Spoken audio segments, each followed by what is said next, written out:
ഒത്തിരി അവാർഡുകൾ കിട്ടിയിട്ടുണ്ട്. പക്ഷേ ഇന്ത്യയുടെ നെറുകയിലേക്ക് എത്തിക്കി പത്മശ്രീ എന്ന് പറയുന്ന പുരസ്കാരം വളരെ ചുരുക്കം ആളുകൾക്ക് കിട്ടുന്ന ഒരു സംരംഭം. അവിടെയാണ് വിജയേട്ടൻ എത്തിയിരിക്കുന്നത്. എന്താണ് ഈ സമയം ഇന്ത്യൻ പ്രേക്ഷകരോട് പറയാനുള്ളത്? ഇല്ല ബ്രോ, ഭയങ്കര സന്തോഷമുണ്ട്. കാരണം കുറേ ബുദ്ധിമുട്ടിയുണ്ട്. കുറേ അപ്ലൈ ചെയ്ത് കുറേ കൊല്ലം അപ്ലൈ ചെയ്തിട്ടുണ്ട് കിട്ടാൻ വേണ്ടിയിട്ട്. അപ്പോൾ ലാസ്റ്റിൽ കിട്ടി. വലിയൊരു അനുഗ്രഹമാണ്. അങ്ങനെ എല്ലാ അവാർഡും ഒരുവിധ അവാർഡ്, അർജുന അവാർഡ് ആയാലും അങ്ങനെ തന്നെയാണ്, അറിയാലോ. അതെ അതെ, വേറെ പറയേണ്ട കാര്യമില്ല. പക്ഷെ ഇതെന്ന് പറഞ്ഞാൽ ഏറ്റവും വലിയ ഇന്ത്യയിലെ ഏറ്റവും വലിയൊരു നല്ലൊരു അവാർഡാണ് നമ്മളെ സംബന്ധിച്ച്. പത്മശ്രീ എന്ന് പറഞ്ഞാൽ എപ്പോഴും നമ്മൾ ഏതെങ്കിലും ഫംഗ്ഷൻ പോകുമ്പോൾ മമ്മൂക്ക മോഹൻലാൽ പത്മശ്രീ മമ്മൂക്ക തരുന്നു എന്ന് പറഞ്ഞാൽ നമുക്ക് ഭയങ്കര ഒരു ആവേശമാണ്. കണ്ടു കഴിഞ്ഞാൽ തന്നെ ആവേശമാണ്. രണ്ടുപേരെ മോഹൻലാലിനെ കണ്ടാലും വലിയൊരു ആവേശമാണ്. അപ്പം അതേപോലെ അതിൻ്റെ മുന്നിൽ ഒരു പത്മശ്രീ വിജയൻ ചേർക്കാൻ പറ്റി തന്നെ വലിയൊരു ഭാഗ്യമായിട്ടാണ് കാണുന്നത്. പക്ഷെ എൻ്റെ ഒരു ഓൾ ഇന്ത്യ ഫുട്ബോൾ ഫെഡറേഷനിൽ ശാന്ത മാഡം ഉണ്ട്. ആ മാഡം കുറേ കൊല്ലമായിട്ട് മാഡം അവിടെ നിന്ന് അപ്ലൈ ചെയ്യുന്നത്, അതിന് അവിടെ നിന്ന് ഇങ്ങോട്ട് അപ്ലൈ ചെയ്യുന്നത്. അപ്പോൾ മാഡം ലാസ്റ്റ് ചെയ്ത് കിട്ടുന്ന ഒരു ചെറിയ പ്രതീക്ഷ ഉണ്ടായിരുന്നു. അപ്പോൾ അത് കഴിഞ്ഞപ്പോൾ മാഡം പറഞ്ഞു, വിജയ് നമ്മളിത് എന്ന് കിട്ടുന്നു അന്ന് വരെ നമ്മൾ അപ്ലൈ ചെയ്തുകൊണ്ടിരിക്കുക. ആ ഒരു കോൺഫിഡൻസ് ആണ് മാഡം തന്ന ഒരു കോൺഫിഡൻസ് ആണ് ഞാൻ എല്ലാ കൊല്ലം അപ്ലൈ ചെയ്തത്. കറക്റ്റ് അപ്ലൈ ചെയ്യുന്ന ടൈം ഞാൻ വിളിക്കും, വിജയൻ നമുക്ക് ആ CV അപ്ലൈ കൊടുത്തായോ സബ്മിറ്റ്. കാരണം ഓൾ ഇന്ത്യ ഫുട്ബോൾ ഫെഡറേഷനെ റെക്കമെൻഡ് ചെയ്യണ്ടല്ലോ. ആ മാഡമാണ് എല്ലാ കൊല്ലം അപ്ലൈ ചെയ്യുന്നത്. അപ്പോൾ ഓൾ ഇന്ത്യ ഫുട്ബോൾ ഫെഡറേഷനാണല്ലോ മറ്റേ ഇവിടേക്ക് കൊടുക്കുക, സായിൽ മറ്റേ സെൻട്രൽ ഗവൺമെൻറ്റിന് കൊടുക്കുക, എല്ലാ കൊല്ലം കൊടുക്കുക. അത് എൻ്റെ ഏറ്റവും വലിയൊരു ഇത് കിട്ടിയതിൻ്റെ ഒരു 3/4 ക്രെഡിറ്റ് മാഡത്തിനാണ്. കാരണം ഞാൻ അറിയാണ്ട് തന്നെ അപ്ലൈ ചെയ്യാറുണ്ട്. അങ്ങനെ 2-3 കൊല്ലം ചെയ്തിട്ടുണ്ട്. പിന്നെ വലിയൊരു ഭാഗ്യം എനിക്ക് തന്നെ ഏറ്റവും വലിയ ബ്രോയിൽ ഏറ്റവും വലിയ സന്തോഷം എന്ന് പറയുക, ഞാൻ റിട്ടയർഡ് ചെയ്യാൻ പോവാണ് 4 മാസം കഴിഞ്ഞ്. അപ്പോൾ ആ റിട്ടയർമെൻറ്റ് അത് വലിയൊരു ഭാഗ്യമാണ്. ഒരു ജോലി ഇരുന്നിട്ട് 4 മാസം കഴിഞ്ഞാൽ റിട്ടയർമെൻ്റ് ആവണു. അതിന് മുന്നേ ഒരു പത്മശ്രീ ഇത്രയും വലിയൊരു അവാർഡ് കിട്ടണമെന്ന് പറയുമ്പോൾ എന്നെ സംബന്ധിച്ചും എൻ്റെ വീട്ടുകാരായാലും എൻ്റെ കൊളീഗ്സായിരുന്ന എൻ്റെ അത്ര ആരാധിക്കണ എന്നെ ഈ നിലയ്ക്ക് എത്തിച്ച എൻ്റെ പ്രേക്ഷകരായാലും അവർക്ക് ഭയങ്കര സന്തോഷമാണ് അല്ലേ. പിന്നെ അത് എനിക്ക് തോന്നുന്നു ഇപ്പോൾ കിട്ടിയ നല്ല കാര്യമാണെന്നുണ്ട്. കാരണം ഈ റിട്ടയർമെൻറ്റും ഇതും ആർക്കും കിട്ടണ ഒരു ഭാഗ്യമല്ല, അത് എല്ലാവർക്കും കിട്ടണമെന്നില്ല. ഇതേപോലെ തന്നെ ഞാൻ പന്ത് കളിയിൽ നിന്ന് റിട്ടയർഡ് ചെയ്യുമ്പോഴും ഞാൻ മറ്റേ ഇതിൽ നിന്നാണ് റിട്ടയർഡ് ചെയ്തത്. ആഫ്രിക്കൻ ഗെയിംസ് അറിയാമല്ലോ, അതിൽ നിന്ന് റിട്ടയർഡ് ചെയ്യുമ്പോൾ ഞാൻ ടോപ്പ് സ്കോററാണ്. അപ്പം എല്ലാവരും ചോദിച്ചിട്ടുണ്ട്, ജോപ്പോൾ വരെ ചോദിച്ചിട്ടുണ്ട്, എന്തിനാ നീ കളി നിർത്തണേ, നീ ടൂർണമെൻറ്റ് ടോപ്പ് സ്കോററാണ്. ഞാൻ പറഞ്ഞു കുഴപ്പമില്ല, ഞാൻ പറഞ്ഞില്ലേ ഇങ്ങനെ പറഞ്ഞ് ഞാൻ റിട്ടയർഡ് ചെയ്യുന്ന ലാസ്റ്റ് മാച്ചാണ്, ലാസ്റ്റ് ടൂർണമെൻറ്റാണ്. പക്ഷെ ആ ടൂർണമെൻറ്റ് റിട്ടയർഡ് ചെയ്യുമ്പോൾ ഞാൻ ടോപ്പ് സ്കോറാണ്. അങ്ങനെ ആർക്കും കിട്ടിയിട്ടില്ല ഇതുവരെ. ഇന്ത്യൻ ടീമിന് റിട്ടയർഡ് ആയിട്ട് ആ ടൂർണമെൻറ്റ് ടോപ്പ് സ്കോറായിരുന്നു കൊണ്ട് ആരും ഇതുവരെ വന്നിട്ടില്ല. വലിയൊരു ഭാഗ്യം. ഇതേപോലെ എനിക്ക് പത്മശ്രീ കിട്ടണു, ഞാൻ റിട്ടയർഡ് ആവണം, പിന്നെ ഒരു ഗവൺമെൻറ് ജോലിക്കാർക്ക് അങ്ങനെ കിട്ടുമെന്ന് എനിക്ക് അറിയില്ല കേട്ടോ. ചിലപ്പോൾ കിട്ടിയിട്ടുള്ളവരുണ്ടാവും. അതെ അതെ, പക്ഷെ നമ്മുടെ ഫീൽഡിൽ അങ്ങനെ ആർക്കും കിട്ടിയിട്ടില്ല ഇതുവരെ. വലിയൊരു ഭാഗ്യം എന്നെ സംബന്ധിച്ച്. ഉറപ്പാണ്. ആ ഭാഗ്യം എന്നും വിജയേട്ടൻ്റെ കൂടെ നിൽക്കാറുണ്ട്.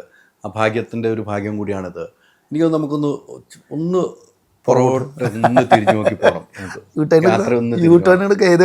പറഞ്ഞ പോലെ 5ാം ക്ലാസ്സിൽ 5 പ്രാവശ്യം, തീർച്ചയായിട്ടും ഞാൻ നേരത്തെ പറഞ്ഞ പോലെ തന്നെ ഇല്ലായ്മയിൽ നിന്നും വന്ന് ശൂന്യയിൽ നിന്നും ബോളുകൾ തീർത്തു. 5ാം ക്ലാസ്സിൽ 5 പ്രാവശ്യം. എനിക്ക് തോന്നുന്നത് വിജയൻ എന്ന് പറഞ്ഞാൽ IM വിജയൻ തൃശ്ശൂരിൽ ചെയ്യാത്ത ജോലികളില്ല, ഒരു ജോലികളുമില്ല. എല്ലാ ജോലിയും ചെയ്തിട്ടുണ്ട്. നമുക്ക് കോലത്ത് പാടത്തേക്ക് ഒന്ന് യാത്ര ചെയ്യാം. കോലത്തുംപാടം എന്ന് പറഞ്ഞാൽ ഞാൻ ജനിച്ചു വളർന്ന അവിടെയാണ്. എൻ്റെ തറവാട് അവിടെയാണ്. എൻ്റെ അമ്പലം എല്ലാവരുടെ തറവാട് അമ്പലം അവിടെയൊക്കെയാണ്. അവിടെ ജനിച്ചു വളർന്നത് കൊണ്ടായിരിക്കാം ഞാനൊരു പന്ത് കളിക്കാരനാണ്. കാരണം എൻ്റെ ചേട്ടന്മാരെന്ന് പറഞ്ഞ കസിൻസൊക്കെ പന്ത് കളി. പിന്നെ ആ ഒരു ഏരിയ ടൗണിലാണെങ്കിലും നമ്മുടെ ഒരു ഏരിയ, നമ്മൾ മാത്രമുള്ളൊരു ഏരിയയാണ്. നമ്മൾ കാസ്റ്റും നമ്മളെ ഒരു കോളനിയാണത്. അവിടെ പന്ത് കളിക്കാൻ അറിയുള്ളൂ എല്ലാവർക്കും, തുണിപന്തൊക്കെ കളിക്കുന്നു. അപ്പോൾ അത് കണ്ട് വളർന്നിട്ടുള്ള ആളായ കാരണമാണ് തന്നെയാണ് ആ ചെറുപ്പത്തിൽ ആ ഒരു കളിക്കണ കണ്ടിട്ട്, ചേട്ടന്മാർ കളിക്കണ കണ്ടിട്ട് അവരുടെ കൂടെ തുണിപന്ത് കളിക്കാറുണ്ട്. അപ്പോൾ അതുകൊണ്ട് തന്നെയാണ് ഞാനൊരു അവിടെ ജനിച്ചുകൊണ്ട്, തീർച്ചയായിട്ടും ഞാൻ കോലത്തുംപാടത്ത് ജനിച്ചുകൊണ്ട് ഞാൻ പറയും എപ്പോഴും ഒരു ഫുട്ബോൾ പ്ലെയർ ആവാൻ പറ്റിയത്. പിന്നെ ജോലി എന്ന് പറഞ്ഞിട്ടുണ്ടെങ്കിൽ ആ സമയത്ത് പറഞ്ഞ പോലെ ചെയ്യാത്ത ജോലികളൊന്നും, ഞങ്ങളൊരു എൻ്റെ ഏജിലുള്ള ഒരു ഗ്രൂപ്പ് പിള്ളേരുണ്ട്.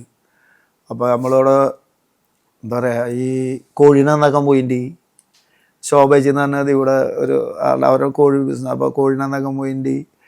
പിന്നെ അതേപോലെ പന്തലൂണിക്ക് പോയിട്ടുണ്ട്, റോട്ടിൽ മറ്റേ അളങ്കത്ത് കുത്തിയിട്ടുണ്ട്. കുറേ ജോലി ചെയ്തിട്ടുണ്ട് ആ സമയത്തൊക്കെ. അതുകൊണ്ട് ഫിഷാറിനെ ഒഴിച്ച് ബാക്കിയെല്ലാം ചെയ്തു. അത് ചെയ്തില്ല ബാക്കിണ്ട് അല്ലേ? അല്ല അത് ചെയ്യേണ്ട കാര്യം നമ്മളെ അധ്വാനിക്കാൻ കഴിവുണ്ടെങ്കിൽ അല്ല ഞാൻ അതാ പറഞ്ഞു, നമുക്ക് ആരോഗ്യമുള്ളത്ര അധ്വാനിക്കുക അത്രേ ഉള്ളൂ. പക്ഷെ അതിൻ്റെ ഇടയിൽ പന്ത് കളി എന്ന് പറഞ്ഞാൽ ആകെ പന്ത് കളിക്കാനേ അറിയുള്ളൂ. എനിക്കറിയാം പന്ത് കളിക്കാനും പഠിപ്പ് ഒന്നുമല്ല. അതുകൊണ്ട് പന്ത് കളി കാരണം തന്നെയാണ് ഇതൊക്കെ ചെയ്തതിനൊരു ഗുണമുണ്ടായത്. പന്ത് കളിച്ചപ്പോൾ ജോലിയും കിട്ടി, എല്ലാം കിട്ടി. എനിക്ക് സ്കൂളിൽ പോകുമ്പോൾ ടീച്ചർ ചോദിക്കുമായിരുന്നു, എൻ്റെ ഒരു ടീച്ചർ വൈകിയതെന്ന് ചോദിച്ചു. ആ ടീച്ചറുടെ ക്ലാസ്സിൽ ഞാൻ 5 കൊല്ലം പഠിച്ചത്.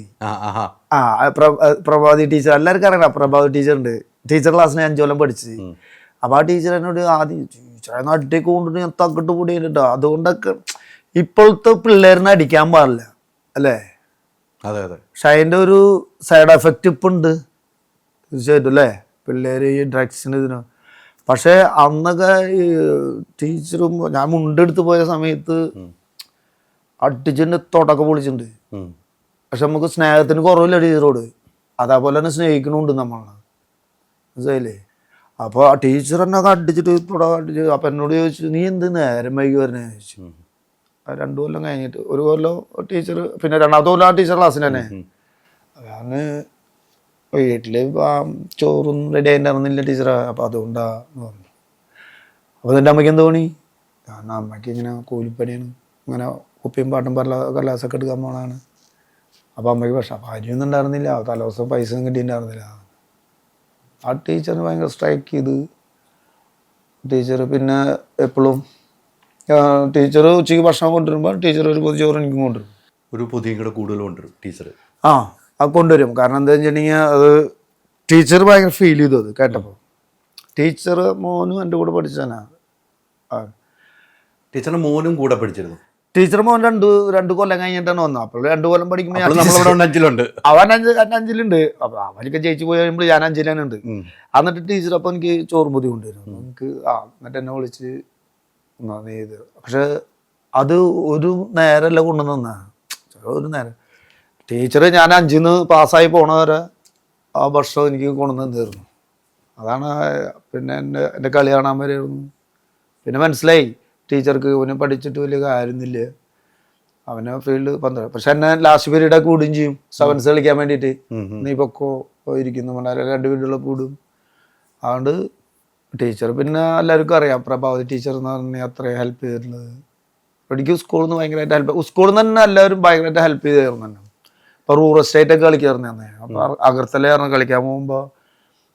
അപ്പോൾ ടീച്ചറാണ് എനിക്ക് മാഷ്മാരോടൊക്കെ പറഞ്ഞ് അവരെ നിന്ന് കാശെടുത്ത് ഡ്രസ്സും ഇതൊക്കെ. അന്ന് ആദ്യമായിട്ട് പാൻറ്റൊക്കെ മേടിച്ചു തന്നായിരുന്നു. അപ്പോൾ ടീച്ചറാണ് പറഞ്ഞിട്ടൊക്കെ മേടിച്ചത്. അപ്പോൾ വലിയൊരു സ്കൂളിൽ തന്നെ ഭയങ്കരമായിട്ട് ഹെൽപ്പ് ചെയ്തു തന്നു. പക്ഷെ ആ സ്കൂളിൽ ഞാൻ എപ്പോഴും പോകാറുണ്ട്. കഴിയുമ്പോൾ ഞാൻ ഇപ്പോൾ തന്നെ പോകാറുണ്ട്. അതിപ്പോൾ വരെ വീട്ടിലപ്പുറത്തെ പ്രിൻസിപ്പാളൊക്കെ ആയിട്ടും. അപ്പം ഞാൻ പഠിച്ച സമയത്ത് ഉണ്ടായിരുന്നവർ ഇപ്പം എല്ലാവരും റിട്ടയർഡ് ചെയ്ത് പോയി. ലാസ്റ്റ് പ്രിൻസിപ്പാൾ ഉണ്ടായിരുന്നു, അപ്പോൾ ഞാൻ ഉള്ളപ്പോൾ ഉണ്ടായിരുന്ന ആളും ഇപ്പം റിട്ടയർഡ് ചെയ്തു. ഇപ്പം ആരും ഇല്ല അവിടെ. എന്നാലും പക്ഷെ ഇപ്പോഴുള്ള പ്രിൻസിപ്പാളും ഒക്കെ ആയിട്ട് നല്ല കമ്പനിയാണ്, വിളിക്കും. ഞാൻ ചെല്ലൂർ സ്കൂളിലേക്ക് പോകാറുണ്ട്. Ultra modern kitchen devices. ഒരു കിച്ചണിൽ വേണ്ട എല്ലാ ലേറ്റസ്റ്റ് ബ്രാൻഡുകളും ഇവിടെയുണ്ട്. ലോകോത്തര ബ്രാൻഡുകൾ, original products, wide range. MyG future.